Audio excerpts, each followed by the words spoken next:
ಬಂಧುಗಳೇ ನಮಸ್ತೆ. ನಾನು ಕರ್ನಾಟಕ ರಾಷ್ಟ್ರ ಸಮಿತಿ ಪಕ್ಷದ ಸರಗೂರು ತಾಲೂಕು ಅಧ್ಯಕ್ಷರಾದ ಮಂಜು ತಿರಣಿಮಂಟಿ. ಬಂಧುಗಳೇ, ಏನಂದರೆ ಇದು ಸರಗೂರು ತಾಲೂಕು ಹೊಸಬಿದರಳ್ಳಿ ಗ್ರಾಮ ಪಂಚಾಯಿತಿ ಮತ್ತು ತಿರಣಿಮಟ್ಟಿ ಅಂಗನವಾಡಿಲಿ ಯಾವ ಥರ ಸೆತ್ತನ ಕಿತ್ತಿದ್ದಾರೆ ಅಂದರೆ ಅವ್ರು ಯಾವ ಥರ ಕ್ಲೀನ್ ಮಾಡಿದ್ದಾರೆ, ಯಾವ ಥರ ಮಾಡಿದ್ದಾರೆ ಅಂದರೆ ಇದು ಬೇರೆ ಸತಿ ಕಿತ್ತಿಲ್ಲ. ಇದು ಹಿಂಗೆ ಕಿತ್ಬಿಟ್ಟು ಹೋಗಿದ್ದಾರೆ. ಬಂಧುಗಳೇ ನಮಸ್ತೆ. ಬಂಧುಗಳೇ, ಏನಂದರೆ ಇಲ್ಲಿ ಸಮಸ್ಯೆ ಆಗುತ್ತೆ. ಪುನಃ ಇದು ಮಳೆ ನೀರು ಬಿದ್ದರೆ ಪುನಃ ಇದು ಹುಟ್ಟಿ ಪುನಃ ಸೆತ್ತೆ ಬೆಳ್ಕತ್ತದೆ. ನೋಡಿ ಯಾವ ಥರ ಕೆಲಸ ಮಾಡಿದ್ದಾರೆ.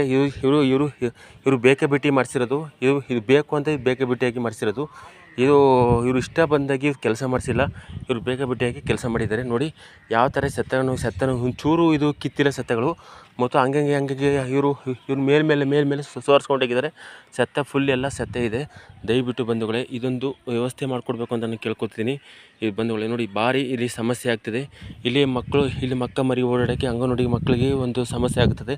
ದಯವಿಟ್ಟು ಇದೊಂದು ನಮಗೆ ವ್ಯವಸ್ಥೆ ಮಾಡಿಕೊಡ್ಬೇಕು ಅಂತ ನಾನು ಕೇಳ್ಕೊತೀನಿ. ನೋಡಿ ಇಷ್ಟು ಸೆತ್ತಕ್ಕಿದ್ರು ಇಷ್ಟು ಸೆತ್ತಗಳೆಲ್ಲ ಬೆಳ್ಕೊಂಡಿದೆ. ದಯವಿಟ್ಟು ಬಂಧುಗಳೇ ನಮಸ್ತೆ. ಬಂಧುಗಳೇ, ಈ ಥರ ಸೆತ್ತಗಳು ಎಲ್ಲ ಪ್ರತಿಯೊಂದು ಸೆತ್ತಗಳು ಗುತ್ತಿಗಳು ಬೆಳ್ಕೊಂಡಿದೆ. ಬಂಧುಗಳೇ ನಮಸ್ತೆ. ಬಂಧುಗಳೇ, ನಾವು ಕರ್ನಾಟಕ ರಾಷ್ಟ್ರ ಸಮಿತಿ ಪಕ್ಷದ ಸರಗೂರು ತಾಲೂಕು ಅಧ್ಯಕ್ಷರಾದ ಮಂಜು. ಬಂಧುಗಳೇ ನಮಸ್ತೆ. ನೋಡಿ ಯಾವ ಥರ ಗುತ್ತಿ ಬೆಳ್ಕೊಂಡಿದೆ ಅಂದರೆ ಈ ಥರ ಗುತ್ತಿ ಬೆಳ್ಕೊಂಡಿದೆ. ನೋಡಿ ನಾವೇ ನಿಂತೀವಿ, ಮಕ್ಕ ಮರಿ ಹೆಂಗೆ ಓಡಾಡಬೇಕು. ಬಂಧುಗಳೇ ನೋಡಿ ಯಾವ ಥರ ಆಗಿದೆ ಅಂದರೆ ಹಂಗೆ ನೋಡಿ ಬಂಧುಗಳೇ ನಮಸ್ತೆ. ಬಂಧುಗಳೇ ಓಕೆ, ಧನ್ಯವಾದ, ಥ್ಯಾಂಕ್ ಯು.